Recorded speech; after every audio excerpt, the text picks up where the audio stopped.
But, I cannot complain. Pero nung nagpunta akong nagpa-interview, all of a sudden lang yun. Kasi sabi ko, punta ka na sa Navy, sabi ko sa mister ko, ayaw niya. So why don't we go to the travel agency, yung Dison Travel? Sabi nila sa akin, gusto mo pumunta ng Amerika, ano bang trabaho ng hipag mo? Sabi niya, meron siyang nursing home. Oh, pwede, maganda yun, sabi niya. Hindi gumawa nga ako. Alam mo ba, I think,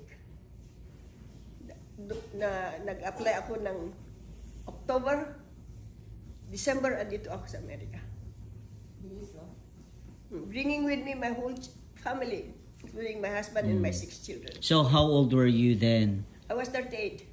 Ah, okay, you were 38. Pero I have a very good business in the Baguio.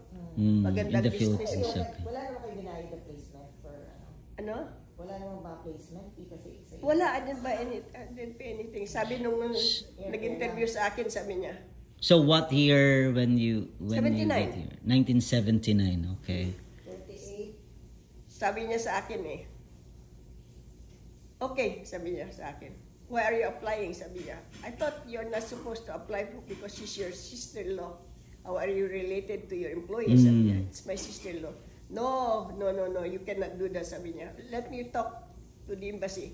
Tumatawag siya sa embassy. Pero sabi ko, hinihintay ko lang ang pagkakasabi ko.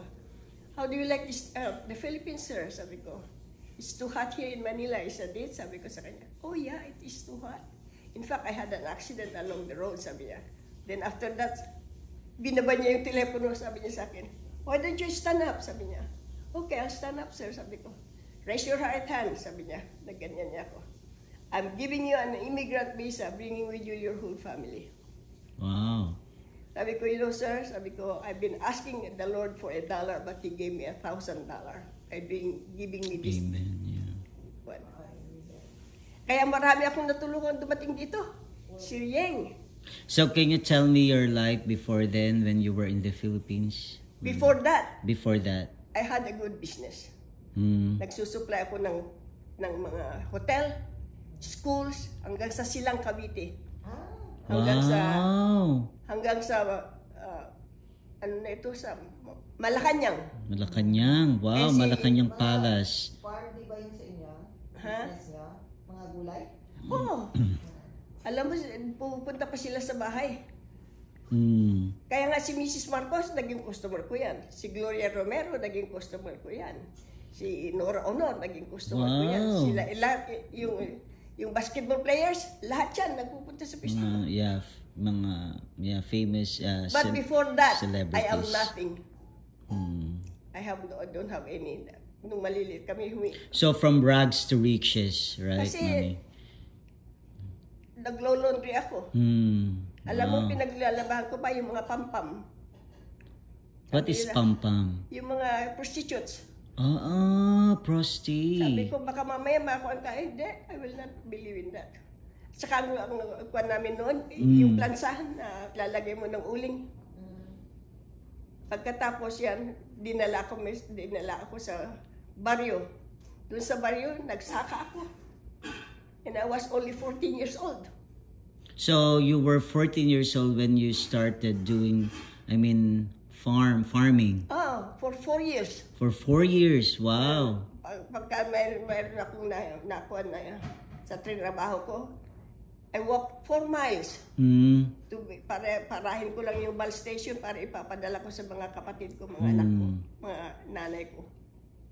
Then after that, sabi ko sa kapan, I want to go home to Baguio. Doon nag-aral na ako.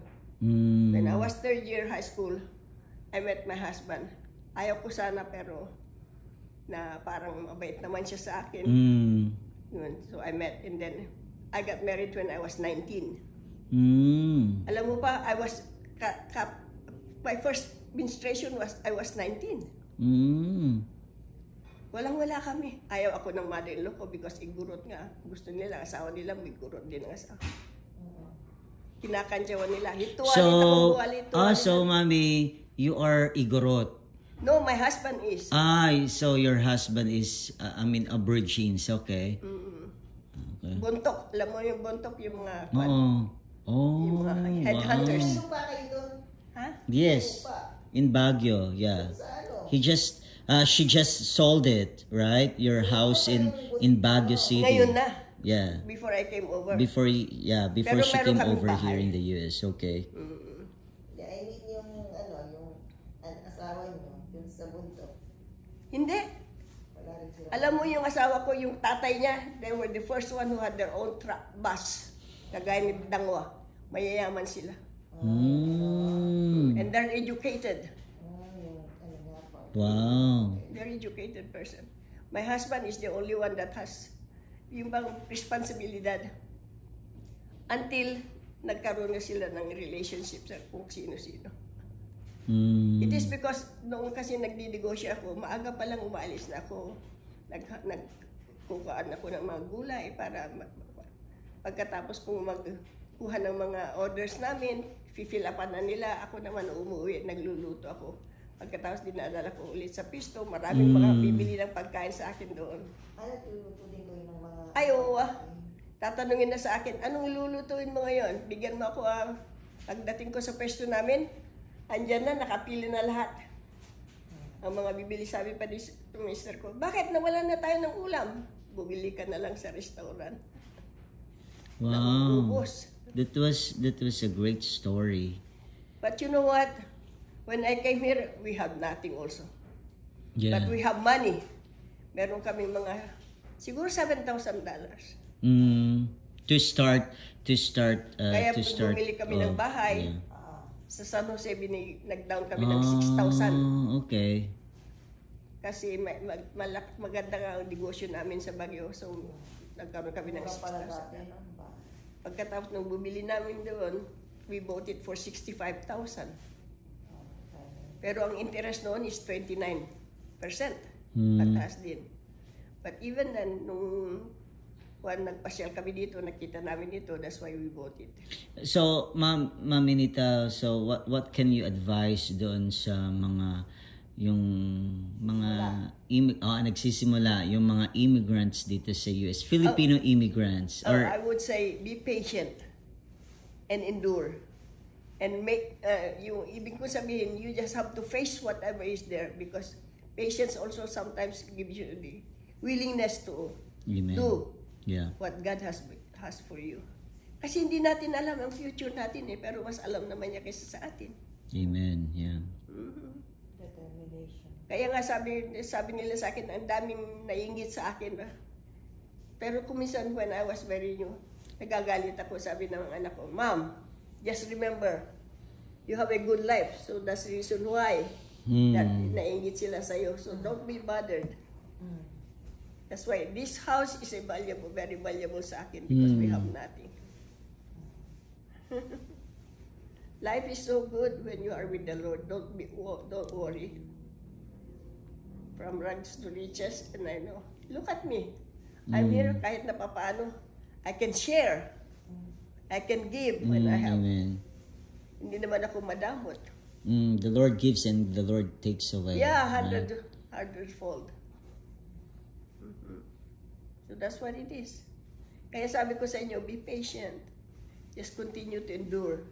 But God will always take care of you. Kasi alam ng Panginoon ang puso natin eh. Alam niya lahat ang isip natin, but not our heart is. Alam niya kung anong intention natin. Are we really here to endure and be follower of the Lord? That will be you. Tignan mo yung mga batang yan.